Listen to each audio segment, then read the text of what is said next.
El tema que me asignaron para esta mañana, para iniciar, es el Evangelio para la iglesia. Yo no sé lo que entra a la mente de cada uno de nosotros cuando oímos una frase como esa, porque diferentes cosas pueden venir a nuestra mente y diferentes formas hay para abordar este tema. Por un lado, yo no quiero asumir que todo el mundo que está aquí entiende lo que es el Evangelio, pero yo pensaría que en una audiencia como esta probablemente la gran mayoría entiende lo que es. Lo que yo sí creo, por experiencia aquí y no aquí, que la gran mayoría de los hijos de Dios, no sé qué por ciento le quiere asignar, no entiende las implicaciones del Evangelio para nosotros y para la iglesia. Yo creo que estoy más convencido de eso que quizás de lo otro. Quizás la mayoría de nosotros hemos oído de alguna manera completa e incompleta lo que el Evangelio es, pero cuando veo lo que ha estado ocurriendo y cuando me siento en un cuarto de consejería, entiendo que menos gente entiende las implicaciones para la vida diaria del creyente y de la vida de iglesia, que menos entendimiento hay con relación a esas cosas. No estaba seguro, llamé de hecho al pastor Jacobis y tuve una conversación con él acerca de los diferentes temas que me tocaba abordar, porque quería tener el entendimiento que ellos tuvieron cuando comenzaron a planificar esto, y no estaba seguro cuál sería el texto que escogería, pero al final me detuve y aterricé en un versículo de la carta del apóstol Pablo a los Filipenses, en el primer capítulo, ya hacia el final. Y yo quiero leerte ese versículo y luego pausar para orar. Escucha. Y cada palabra que está aquí cuenta, porque la inspiración ha sido verbal, palabra por palabra. Escucha la primera palabra, solamente. Es como si no hubiera nada más, aunque lo hay. Pero el énfasis de Pablo ahora en lo que él está tratando de comunicar es como afinen el entendimiento, solamente compórtense o vivan de una manera digna del Evangelio de Cristo. Solamente. Eso solo está cargado de contenido. De modo que ya sea que vaya a verlos o que permanezca ausente, pueda oír que ustedes están firmes en un mismo espíritu, luchando unánimes, escucha, por la fe del Evangelio. 2 veces la palabra está ahí. Y Pablo dice, yo solamente aspiro a que esto esté ocurriendo. Pablo está hablando de una manera de vivir que honre el Evangelio. Él usa la palabra digno o digna. En el griego clásico anterior, esa palabra era usada para hacer referencia a una balanza que estaba perfectamente equilibrada, de manera que si aquí habían 50 libras de peso, de este lado debiera haber el mismo peso y mantener en equilibrio. De manera que Pablo está diciendo, el llamado del Evangelio tiene un peso, asegúrate que tú vives de acuerdo al peso que el llamado que te hicieron tiene. Y yo quisiera, antes de exponer ese versículo, que ese es el versículo central para nosotros hoy, yo quisiera abordar lo que es el Evangelio, definir el Evangelio, pero no sin antes pausar un momentito y decir, probablemente en la iglesia de Filipo estaba ocurriendo algo que le hizo a Pablo entender, ellos no están honrando el Evangelio. Ellos no han entendido lo que el Evangelio es. Algo estaba en la congregación, porque recuerden que estas cartas eran leídas en público. Nosotros recibimos un email, lo leemos en privado. No, en esa ocasión la iglesia recibió una carta. No fue el pastor de la iglesia de Filipo, la iglesia, a los filipenses. Esto es para todos. Y en un servicio como este se leía la carta. La pregunta sería, ¿qué estaba pasando? Permíteme orar. Padre, gracias. Gracias por la oportunidad de entrar a tu palabra, encontrar tu sabiduría, pero más que todo encontrarte a ti en lo que tú revelas acerca de ti, de tu plan de redención. Padre, cada vez que tú revelas algo que nosotros necesitamos conocer, de frente o detrás de eso que tú revelas está tu carácter. Ayúdanos a verlo. Ayúdanos a verlo de tal manera que pueda impactar el mío, cambiar el mío, y que yo pueda seguir creciendo a la imagen de tu Hijo. Gracias por Cristo en una cruz, y todavía más, gracias por un Cristo resucitado hoy a la derecha tuya, desde donde gobierna y desde donde intercede y desde donde nos cuida y nos preserva. En tu nombre, Jesús. Amén. Decía que yo quería comenzar definiendo el Evangelio, porque una cosa es definir el Evangelio y otra cosa muy diferente es vivirlo. Y Pablo le está diciendo, solamente ocúpense de vivir de una manera digna del Evangelio. Una cosa es definir el Evangelio y otra cosa diferente es tener una vida definida por el Evangelio, que sería mejor. Una cosa es predicar un sermón, como yo voy a hacer esta mañana y mañana y esta tarde, de 1 hora quizás, y otra cosa es salir a vivir lo que acabo de predicar en 50 minutos o 1 hora. Entonces, para poder entender a qué era que Pablo estaba llamando a esta gente a que honren, yo quisiera usar al mismo Pablo para comenzar a definir el Evangelio y luego comenzar a ver sus implicaciones para la iglesia. Pablo le escribe a los Corintios, una iglesia inmadura, carnal, donde abundaron los dones, donde Dios se manifestó de manera extraordinaria, pero una iglesia inmadura, de hecho los llama niños, le dice, cuando estuve con ustedes tuve que darle leche y todavía lo único que puedo darle es leche, quizá un par de años después cuando le estaba escribiendo, no han crecido, están en el mismo lugar. Y antes de cerrar, él define para ellos el Evangelio. Y escucha cómo él lo hace. Capítulo 15, versículos 1 al 4. Ahora os hago saber, hermanos, el Evangelio. Os hago saber. Es como, ok, nos va a decir algo acerca de esto. Que os prediqué, el cual también recibisteis, en el cual también estáis firmes, por el cual también sois salvos, si retenéis la palabra que os prediqué, a no ser que hayáis creído en vano. Escucha ahora, porque yo os entregué en primer lugar lo mismo que recibí. Eso es importante, yo no lo diluí, yo no lo cambié, yo no lo alteré, yo te entregué lo que recibí. ¿De quién lo recibió? De Cristo Jesús. Que Cristo murió por nuestros pecados, conforme a las Escrituras, que fue sepultado y que resucitó al tercer día, conforme a las Escrituras.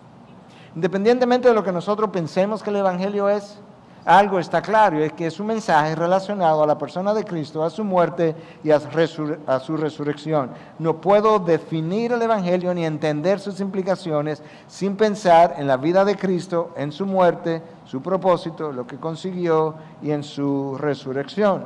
De manera que esos dos grandes eventos como que actúan como dos portalibros para decirme o definirme el mensaje del Evangelio. Y una vez más, Pablo le dice, yo les entregué lo mismo que recibí del Señor, así le entregué, no difiere en nada, y eso ya de por sí es un reto, porque nosotros necesitamos tomar el Evangelio que recibimos en la palabra de Dios y pasarlo a la próxima generación sin que difiera absolutamente en nada a lo que Pablo escuchó de parte de Cristo directamente 2000 años atrás. Eso ya es un reto. No podemos adulterarlo, no podemos diluirlo, no podemos negociarlo. Por eso Pablo dice, el Evangelio que les prediqué, el cual también recibisteis, en el cual también estáis firmes. Si una iglesia negocia el Evangelio, dejó de ser iglesia. No importa cómo se llama. Lo que define la iglesia es el Evangelio. La iglesia nace por el Evangelio. La iglesia se sostiene en el camino por el Evangelio. La iglesia que negoció el Evangelio dejó de ser iglesia. Si no predica el Evangelio de una manera que sea congruente con lo que Pablo recibió y escribió, dejó de ser iglesia. El mensaje donde Cristo no es el centro, no es el Evangelio. Un mensaje donde haya un Cristo más o un Cristo menos, no es el Evangelio. El Evangelio de mi comodidad no es el Evangelio. El Evangelio de mis intereses no es el Evangelio. El Evangelio de mi sanidad física no es el Evangelio.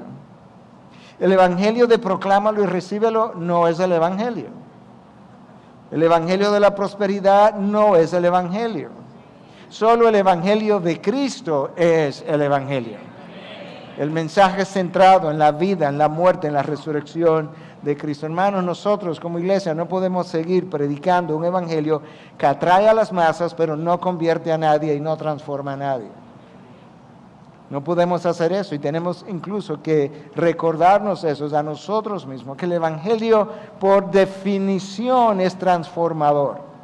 El evangelio por definición tiene el poder de conversión. Que la gente se venga en multitudes quizás no sea el caso.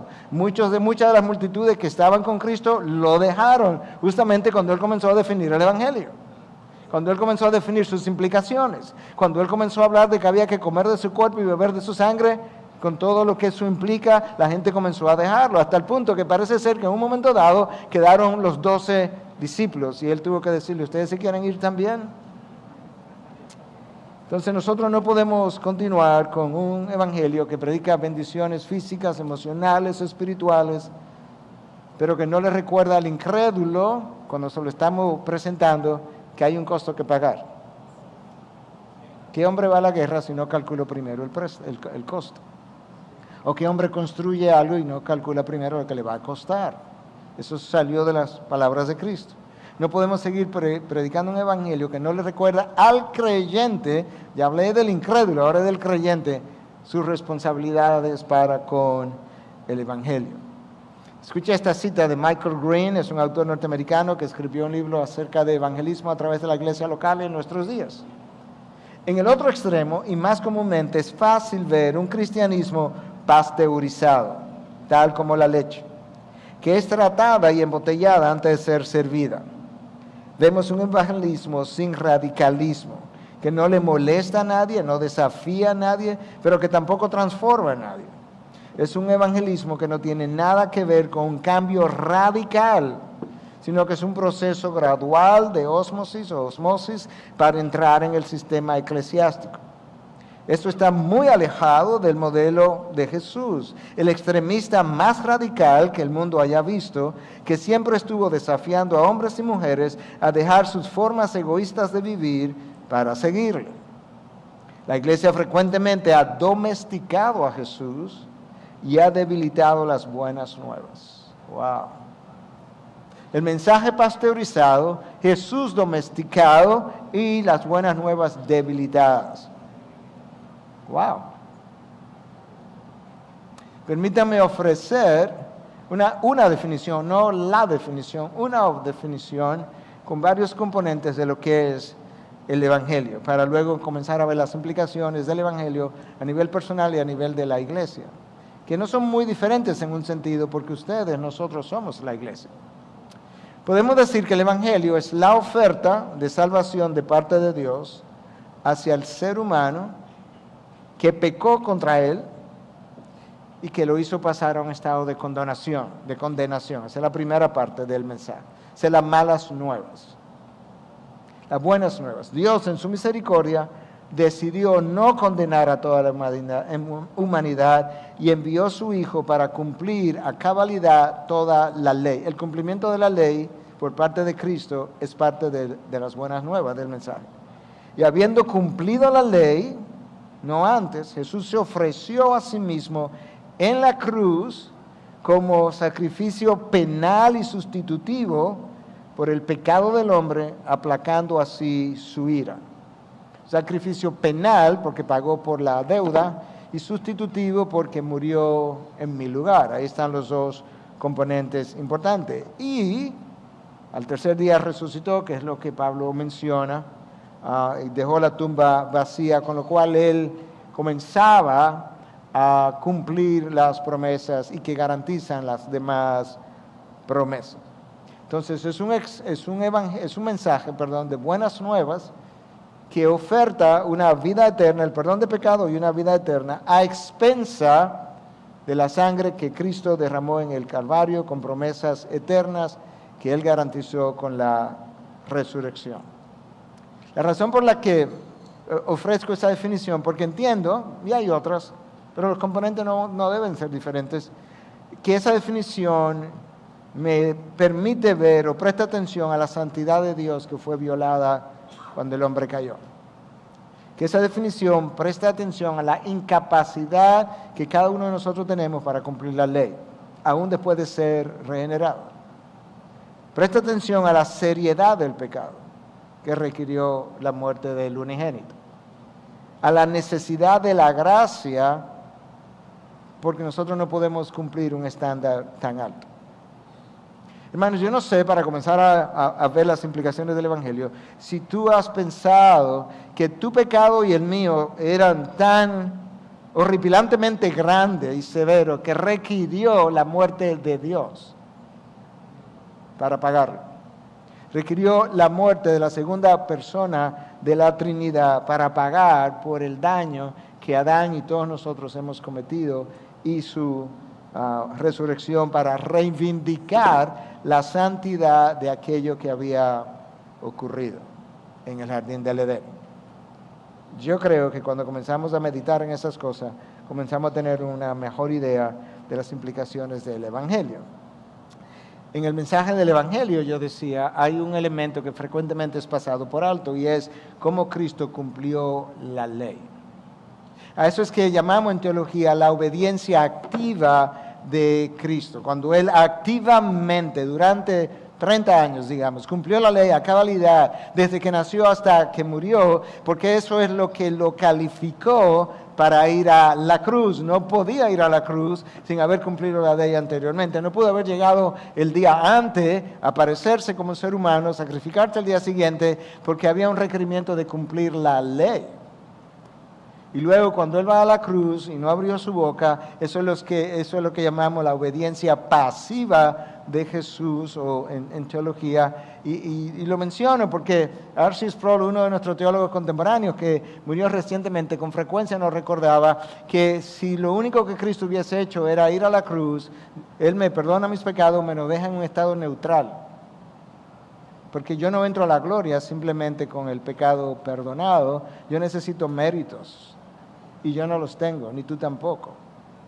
Y es la vida de Jesús en completa obediencia a la ley de Dios lo que acumula los méritos que a ti y a mí nos son traspasados, contados a nuestro favor y que nos dan entrada a la gloria. Entonces, si meditas en el mensaje del Evangelio, con todos los componentes que hemos mencionado, tú comienzas a ver que nuestra responsabilidad frente a Dios, frente a la iglesia, frente al mundo que nos ve a nosotros y que no conoce el Evangelio, es monumental. Porque tu vida y la mía deben ser dignas del Evangelio, deben tener el mismo peso del Evangelio, de acuerdo a lo que Dios inspiró a través del apóstol Pablo. Y él dice, solamente ocúpate de eso. Dado lo que estaba pasando, yo quiero que te ocupes solamente de que honres el Evangelio. Entonces, cuando vimos lo que el Evangelio es, déjame comenzar a desempacar un poco algunos de esos componentes que tú y yo tenemos que reflejar en nuestras vidas. No hay duda de que para escribir el Evangelio con sangre hubo una humillación de parte del Hijo que se encarnó y se hizo hombre. Si el mensaje del Evangelio que me salvó requirió la humillación de Cristo, el orgullo en el cristiano es una contradicción del mensaje. El orgullo en medio de la iglesia de Cristo es todo lo opuesto de lo que el mensaje implicó.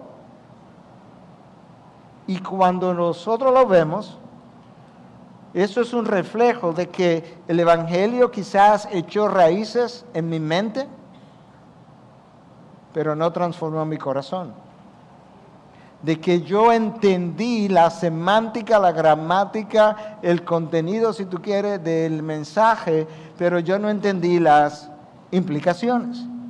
Y esa falta de humildad dentro de la iglesia, en los miembros de la iglesia, ha sido fatal a nivel personal y a nivel de la iglesia. Un hombre cautivado por el Evangelio. Imagínate, cuando digo cautivado, yo puedo pensarlo en términos de algo hermoso, me cautiva, pero piénsalo de otra manera. Fui cautivado, o sea, soy preso del Evangelio, por así decirlo. Un hombre cautivado por el Evangelio es manso y humilde y no polémico y argumentativo. Es un hombre que ha entendido la humillación de Cristo y ha aprendido lo que es a ir como oveja al matadero sin abrir su boca.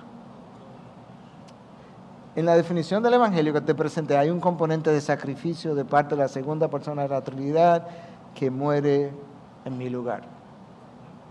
Si eso es cierto, que el mensaje que a mí me llevó de la muerte a la vida requirió el sacrificio de Dios hecho hombre, entonces la implicación es que yo necesito vivir ese Evangelio para estar a su altura de una manera sacrificial. Mi vida debe ser ofrecida como un sacrificio. Hermanos, yo no sé si tú eres líder, si tú eres pastor o qué posición ocupas, pero nosotros los líderes no tenemos más privilegios que nadie.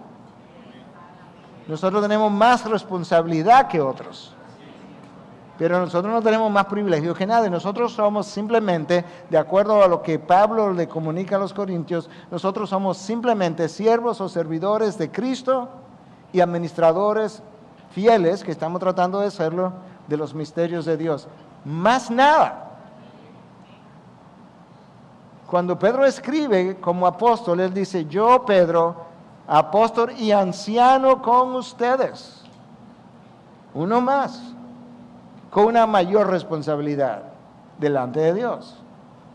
Número 3, cuando tú consideras el mensaje del Evangelio, como lo mencionamos, hay una gracia o una dosis de gracia, que la única manera de poderla definir es gracia sobre gracia, para usar el mismo vocabulario de Juan 1. Cuando Cristo lidió con mi pecado, para lidiar con mi pecado y para lidiar con mi pecado cuando me convirtió y continuar lidiando con mi pecado hoy en día, se requiere una dosis de gracia sobre gracia. Y si eso fue verdad para lidiar conmigo en el pasado y en el presente, eso tiene que ser verdad de mi vida para contigo y de ti para conmigo. Tú necesitas, para exhibir el Evangelio, honrar el Evangelio, ejercer la gracia hacia tus hermanos cristianos y hacia tus hermanos incrédulos. ¿Sabe por qué? Porque cuando la gracia de Cristo me encontró, yo no creía. Y por consiguiente, yo necesito, para estar a la altura del Evangelio, poder tener una gracia que refleje por lo menos una parte importante de la gracia que yo recibí. Y número 4, cuando consideramos la definición del Evangelio presentada, no hay duda de que hay un perdón incondicional de parte de Dios hacia el hombre. Entonces, si Dios me perdonó de manera incondicional para reconciliarme con el Padre, déjame decir eso otra vez para poder decirlo otro. Si Dios me perdonó de manera incondicional para reconciliarme con el Padre, las irreconciliaciones dentro y fuera de la iglesia representan una contradicción de lo que ocurrió con nosotros. Si para yo poder pasar de la muerte a la vida, llegar a ser cristiano, requirió que Cristo fuera a la cruz y escribiera el Evangelio para reconciliarme con el Padre, las irreconciliaciones entre hermanos que fueron comprados a precio de sangre, y luego las irreconciliaciones con gente fuera del cuerpo de Cristo, donde nosotros nos sentimos irreconciliados, son una contradicción de lo que ocurrió con nosotros. El Evangelio en el corazón de un creyente que conoce a Dios debiera producir una persona misericordiosa y no rencorosa. Una persona misericordiosa y no rencorosa. De hecho, en el Sermón del Monte, Cristo enseñó, bienaventurados los pacificadores. No dijo, bienaventurados los argumentadores. Bienaventurados los defensores. Bienaventurados los que definen bien la pacificación. No, los que viven la pacificación. Los que son misericordiosos. Los que perdonan, muchas veces de manera incondicional. ¿Sabes qué, hermano? La mayoría de las veces conversando, y esto no lo digo pastoralmente, y lo digo muchas veces con dolor en mi alma, no de manera condenatoria, que no me gusta hacer las cosas de esa manera, porque no hacemos nada enseñando condenatoriamente. Pero nosotros no pensamos acerca de esas implicaciones porque hemos aprendido a estar satisfechos conociendo la verdad, pero sin vivirla. Hemos aprendido a estar satisfechos conociendo la verdad, pero sin vivirla. Pero eso no honra el Evangelio. Eso no permite que otros vean el poder del Evangelio transformando vidas. El mundo que está allá afuera no lee la Biblia. Eventualmente queremos que la lea, pero ellos no leen la Biblia. Ellos leen tus vidas. Y la única manera que ellos pueden tener como una idea de lo que quizás el Evangelio puede hacer es si ellos ven vidas transformadas hasta el punto que les llame la atención y digan, oh, wow. Y que luego quieran saber un poco más de aquello que a ti te cambió. Y el Evangelio frecuentemente dentro de la iglesia lo vemos como algo que el incrédulo necesita. Pero ¿sabes qué? Si tú analizas los componentes que vimos, yo estoy en necesidad como creyente y como pastor de las mismas cosas hoy que de las que yo necesité cuando era incrédulo. El incrédulo necesita, y yo también, la gracia de Dios. El incrédulo necesita, y yo también, convicción de pecado al día de hoy y arrepentimiento que viene de parte de Dios. El perdón de Dios, otorgado por gracia al pecador, por los méritos de Cristo, yo lo sigo necesitando todos los días. Yo no sé tú, pero yo lo sigo necesitando. La confianza o la fe que yo deposité la primera vez en Cristo Jesús, yo la necesito todos los días, seguirla depositando para vivir la vida cristiana.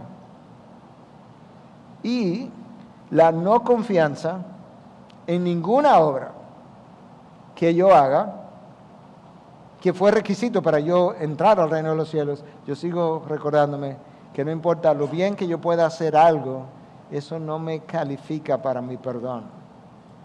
Porque muchas veces encontramos, no sé con qué frecuencia, pero yo lo he visto un número de veces, personas, ¿verdad?, cristianas, quizás yo creo que bien intencionada, pero quizás engañada por su naturaleza pecadora, que han pecado. A veces de manera pequeña, aunque no hay pecados pequeños, otras veces de manera significativa, y luego al día siguiente están tratando, o la semana siguiente, de hacer algo bueno en recompensa por el pecado que hicieron. Es como que, wow, pequé mucho, y yo, bueno, que yo solamente estaba orando 5 minutos al día, ahora voy a orar 1 hora a la semana. Sería buenísimo que prolongara tu tiempo de oración, pero no para ser perdonado. Es como el hombre que golpea a su esposa y en la tarde le lleva un ramo de flores. Eso no es lo que ella requiere para perdonar su galleta. Es una actitud de parte tuya y una condición de parte de ella. Y de esa misma manera, nosotros si vamos a pensar en implicaciones del Evangelio para el creyente y para la iglesia, tenemos que recordar que las obras del creyente en ninguna manera contribuyen a su perdón de pecado.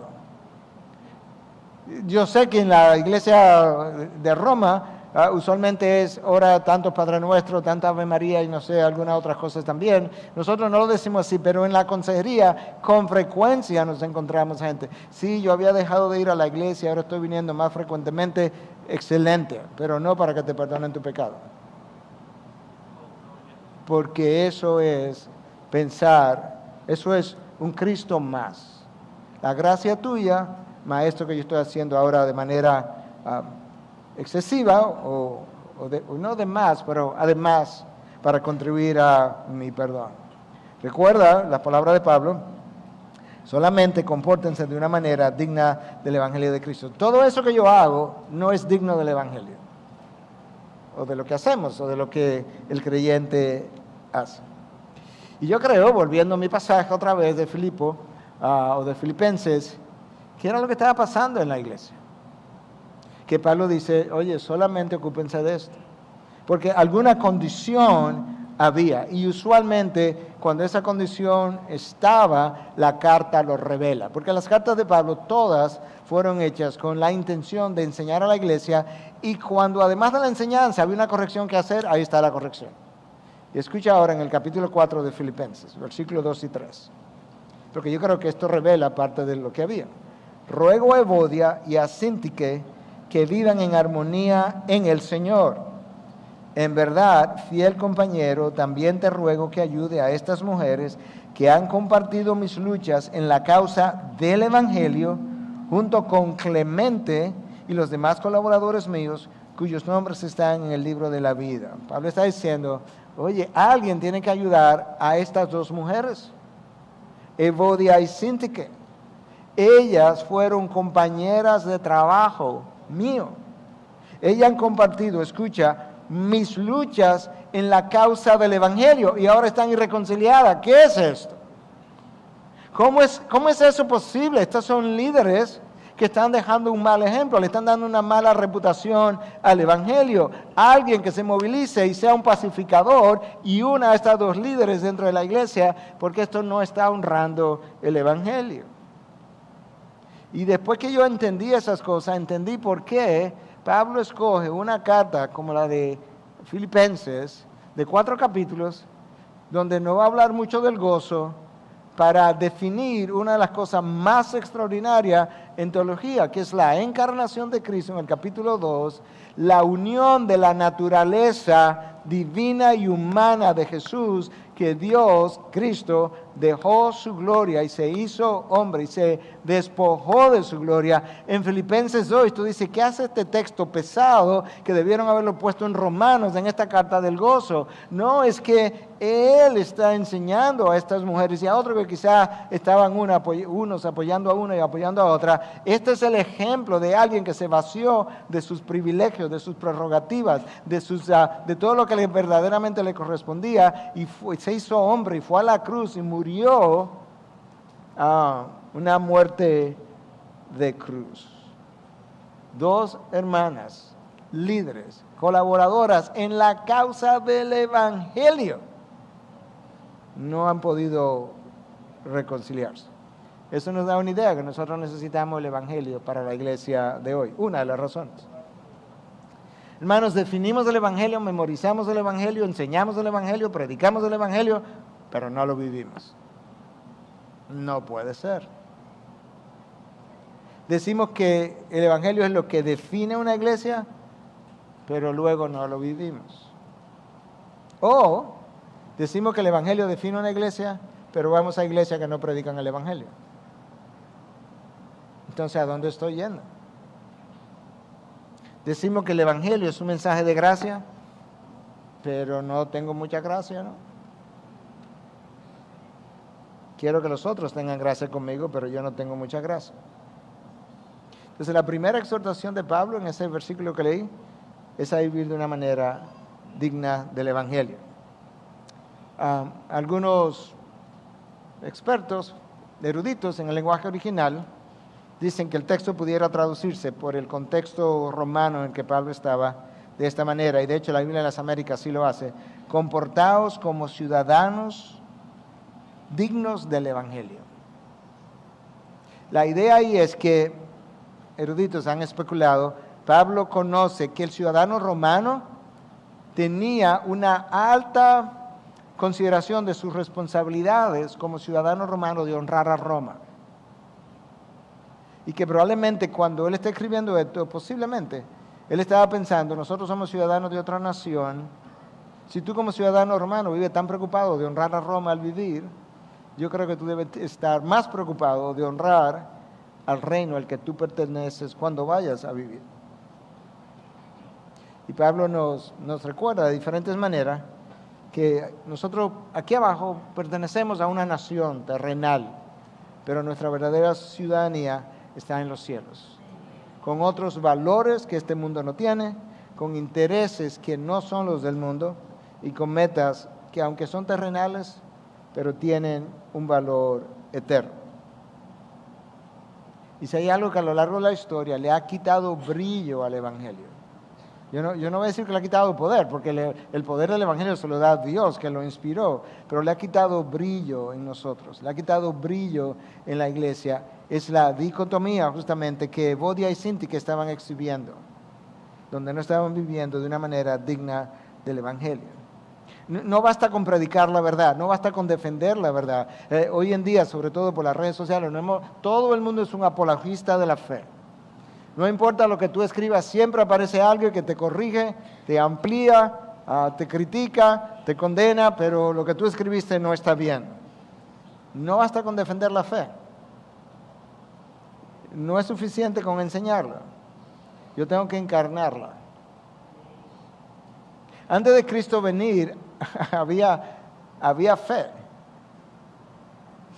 No basta con predicar la verdad, déjame usar otra palabra, porque quizás me ayuda a introducir el personaje de Cristo todavía de una mejor manera. Antes de que Cristo viniera, había verdad, toda la verdad que Dios había revelado, pero la verdad había que encarnarla. La verdad, cuando no está encarnada, hay una parte de ella que no tiene el mismo poder. Y cuando Cristo vino, ¿qué Él dijo? Yo soy el camino, la verdad. Cristo no dijo, yo te digo la verdad, yo defiendo la verdad, yo predico la verdad, todo eso lo hizo, pero Él vino, la encarnó y nos dijo, así es que se vive. Así es que la verdad luce cuando la verdad se encarna y sale a la superficie. Porque muchas veces, y esto lo hemos hablado, de hecho creo que estaba con el pastor Jacobis y Juan ayer desayunando, y hablamos un poco de esto. Muchas veces cuando aprendemos algo, y sobre todo cuando entramos como al mundo eclesiástico, por así decirlo, el mundo de la iglesia, aprendemos todos estos conceptos teológicos y se quedan como en definiciones, conceptos teológicos, pero no pasan a ser vividos en la vida diaria. Yo puedo conocer la verdad y conociéndola yo puedo vivir por debajo de la verdad o por encima de la verdad o a la altura de la verdad. Yo puedo conocer la verdad y vivir, o el Evangelio, y vivir de una manera indigna con relación al Evangelio, o yo puedo tratar de vivir a la altura del Evangelio. Lo que el apóstol Pablo quería, lo que Dios quiere, lo que Cristo enseñó, es que nuestras vidas sean transformadas por el Evangelio, de manera que tu vida y la mía sean el cosmético que adornan la verdad que abrazamos y enseñamos. Literalmente. De hecho, el apóstol Pablo le escribe a Timoteo en una de sus cartas y le dice que le enseña a los esclavos, a los siervos, a vivir el Evangelio de una manera que sus vidas sean el cosmeo, de ahí viene la palabra cosmético, para sus amos.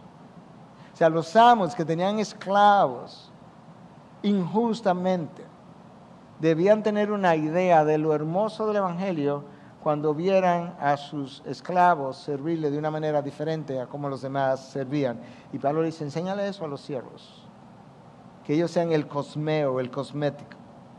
Y en este caso entonces le está diciendo, Pablo no está seguro, Pablo está preso cuando escribe esta carta, y él no está seguro si él va a poder ir, y él le dice entonces, en ese versículo que leí, ya sea que vaya o no vaya, sea que vaya o no los vea, lo que estoy tratando de decir, Pablo está diciendo, es que ustedes vivan una vida que honre el Evangelio. En los versículos anteriores, Pablo acababa de revelar, a mí no me importa si vivo o si muero. Si vivo y hago algo por ustedes, pues bueno, quizá eso tenga mucho más valor, el que yo entonces me quede. Pero si me muero, es ganancia. De manera que, de cierta forma, Pablo revela, a mí no me importa si vivo o si muero. Lo único que me importa es que cuando yo viva o cuando yo muera, yo honre a Cristo, yo glorifique a Cristo. ¿Sí?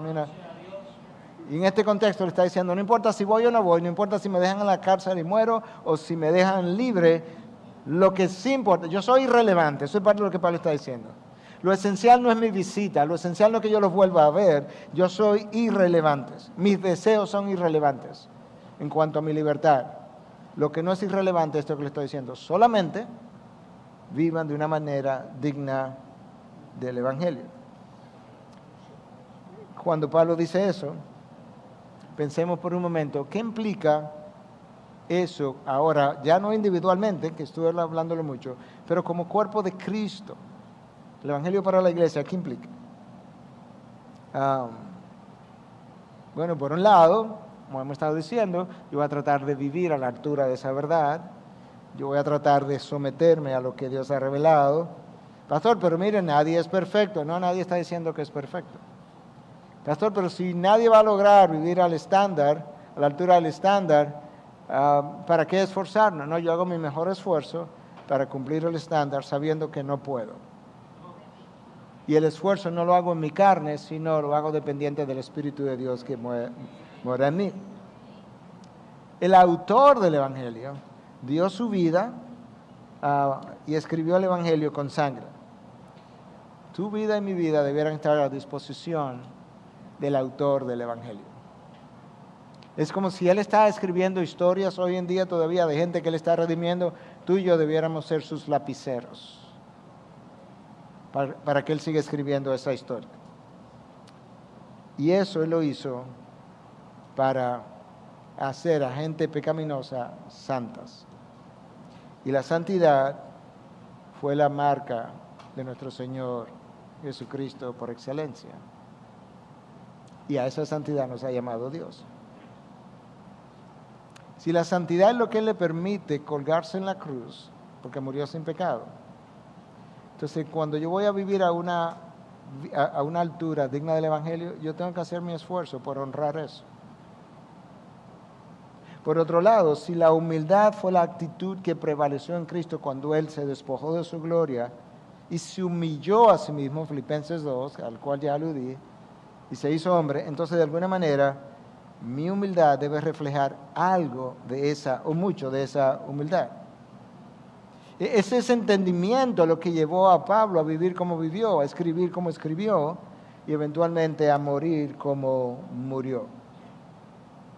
El caminar de una manera digna del Señor era algo que siempre estaba en la mente de Pablo.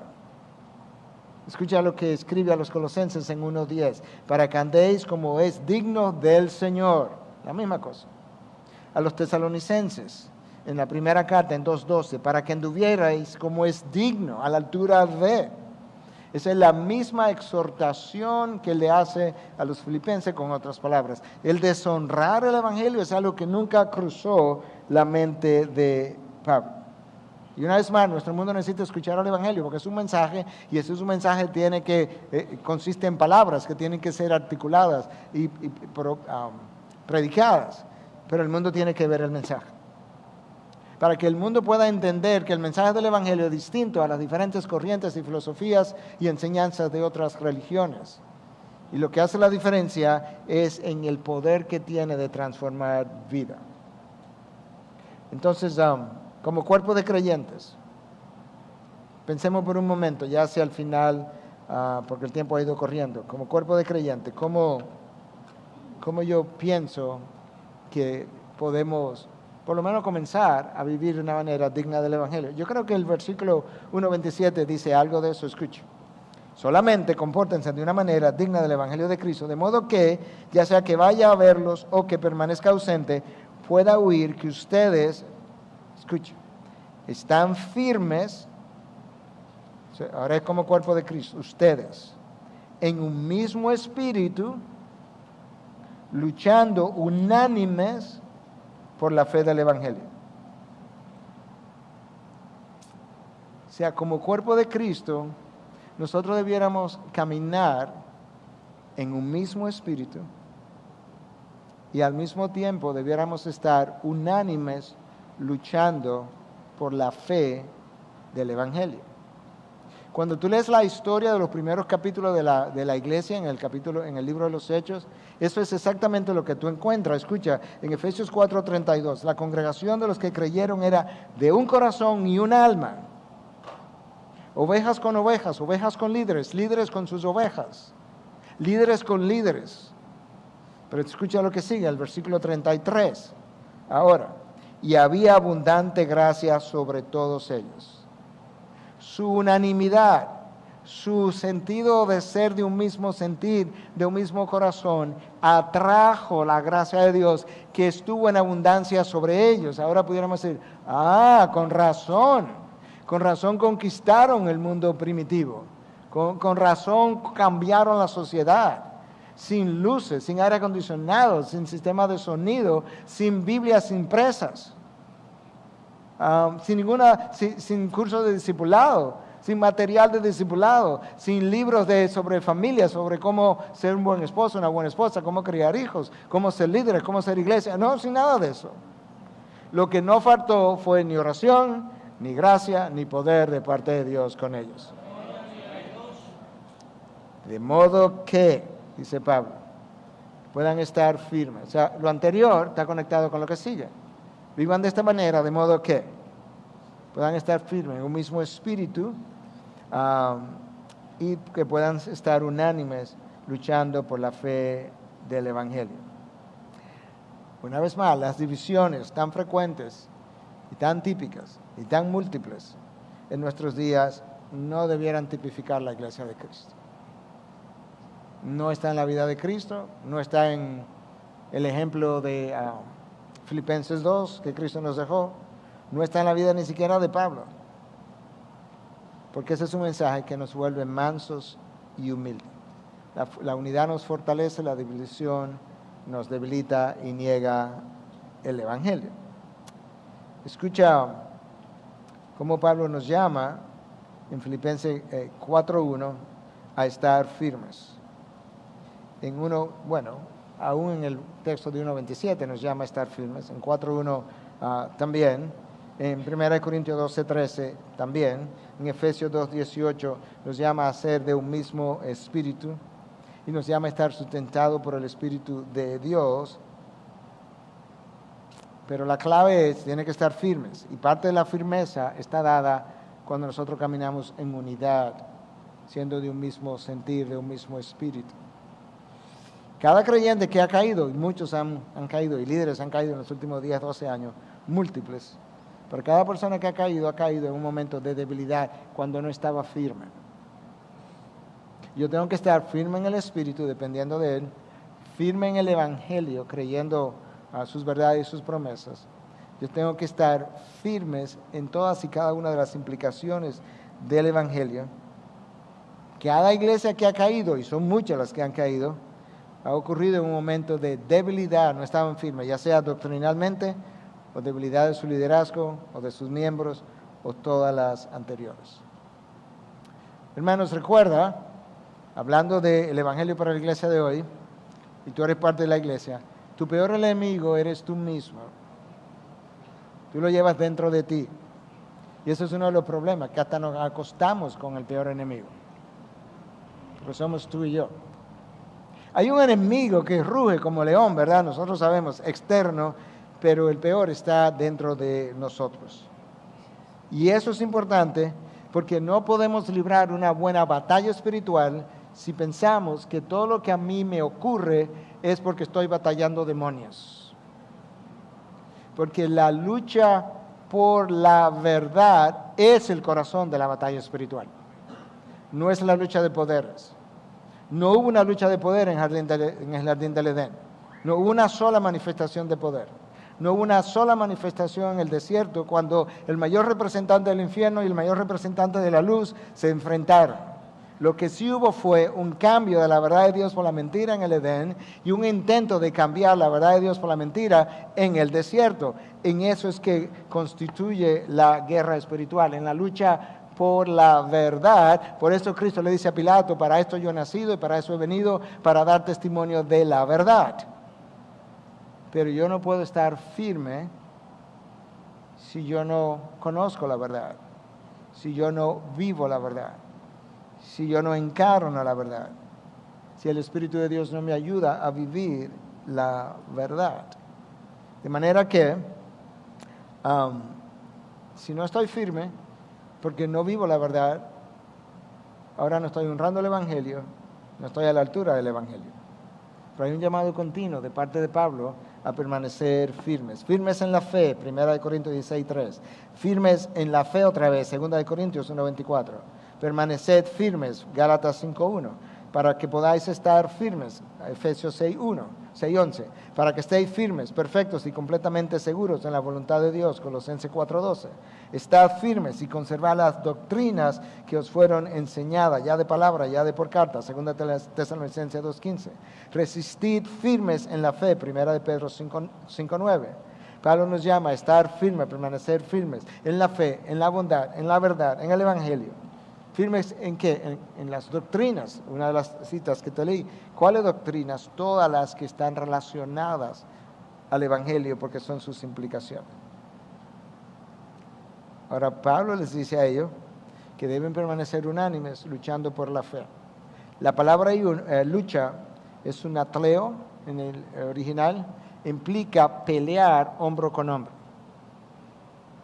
O sea, es como que vamos a hacer un ejército de 500 personas, vamos a avanzar, pero vamos a avanzar tan unidos el uno del otro que vamos a estar peleando hombro con hombro. A ese tipo de unidad que Pablo está apelando. Le dice, eso es como se pelea. Si tú vas a luchar por la fe del Evangelio, asegúrate que lo estás haciendo con tu hermano, en contra de tu enemigo, porque muchas veces estamos peleando al hermano de otra iglesia que canta diferente, que hace cosas diferentes, que no cree exactamente como yo. Ese no es tu enemigo, está disparando a tu propio soldado. Tu hermano no es tu enemigo. Y eso fue una parte de las implicaciones del Evangelio para la iglesia de hoy. Necesita luchar con él hombro con hombro. Tu enemigo tampoco es la iglesia de enfrente, si es una verdadera iglesia, que a lo mejor tiene cosas que tú no crees, que tú no afirmas. Pero si es una iglesia, ahí hay gente comprada a precio de sangre. Y no hagas de tu amigo tu enemigo. Tampoco es la iglesia del hermano que visita tu iglesia que a lo mejor no le gusta tanto tu estilo. Ese no es tu enemigo. Tu archienemigo externo es Satanás. Y como Satanás te quiere distraído. Y la mejor forma de Satanás distraerte es haciéndote olvidar los componentes del Evangelio. Esa es la mejor forma, de sacar a Cristo del centro del mensaje. De sacar su gracia del mensaje. Y hacerte creer que solamente la defensa de la verdad, aunque sea hecha de manera antagónica a la gracia del Evangelio, que es lo único que importa. No, yo necesito defender esa verdad hasta con sangre si es necesario, pero yo necesito hacerlo de una manera reverente y con mansedumbre, como Pedro revela. Ahora, hermanos, esa unidad a la que yo he estado apelando como una de las implicaciones del Evangelio, esto no se consigue como que me levanto dividido, me acuesto dividido, me levanto unido. Eso no llueve del cielo. Eso hay que trabajarlo. Yo no sé si tú has prestado atención a lo que la palabra nos dice. Nos dice que nos perdonemos y nos soportemos. Hay hermanos que lo único que tú puedes hacer es soportarlo. Sopórtense y perdónense. ¿Tú sabes por qué? Yo no sé qué edad tú tienes, pero la edad que tú tienes, Dios tiene soportándote. Y Cristo también, el Padre y Cristo por igual. Ligon Duncan, hablando de este texto, dice que la unidad no simplemente ocurre, sino que tiene que ser trabajada y cultivada. O sea, da trabajo. Como le dio trabajo a Cristo encarnarse y vivir como vivió y crucificarse. Hermano, no te dejes distraer. No te dejes distraer por cosas periféricas, no importantes, que no pertenecen al reino de los cielos. Mira la vida de Cristo, mira a los mártires, quizás ellos ejemplificaron Cristo primero y luego ellos, de la mejor manera posible, lo que implica vivir a la altura del Evangelio. Pablo fue un hombre que tú no lo podías intimidar, tú no lo podías distraer. Los viajes no lo hicieron, las tormentas del mal no lo hicieron, la persecución no pudieron, o las persecuciones, sus enemigos no lo lograron, las prisiones tampoco. Era un hombre que tenía la cruz en el centro de su vida, tenía el mensaje del Evangelio como el mensaje de su vida, vivía las implicaciones de este mensaje, se dejó transformar por la verdad del mensaje. Otros pudieron leer su vida y ser impactados por ella. De manera que tú y yo necesitamos recordar lo que es el Evangelio con todas sus implicaciones y salir de aquí, ahí afuera, a vivirlo de una manera que el mundo pueda creer que el Dios en el que tú crees envió a su Hijo para que Él pudiera cumplir la ley, vivir en cumplimiento de la ley, ir a la cruz, morir a favor de los hombres para perdón de pecados, cuando tú y yo nos arrepentimos, y que tuvo el poder de resucitar y conquistar la tumba, y ahora reina a la diestra del Padre por los siglos de los siglos. Amén. Padre, gracias. Gracias por tu evangelio, gracias por tu Hijo que lo escribió, gracias por tu vida, su vida que la exhibió. Gracias por la oportunidad de compartir con hermanos a quienes tú quieres transformar, comenzando conmigo, Dios. Y gracias por el privilegio de usarnos como instrumento y permitir que nuestros ojos vean lo que tú haces, y aún más, de dejarnos el privilegio de poder ser lapiceros en tus manos, con los cuales tú estás escribiendo y haciendo la historia de hoy para hombres del mañana y mujeres del mañana. En Cristo Jesús. Amén.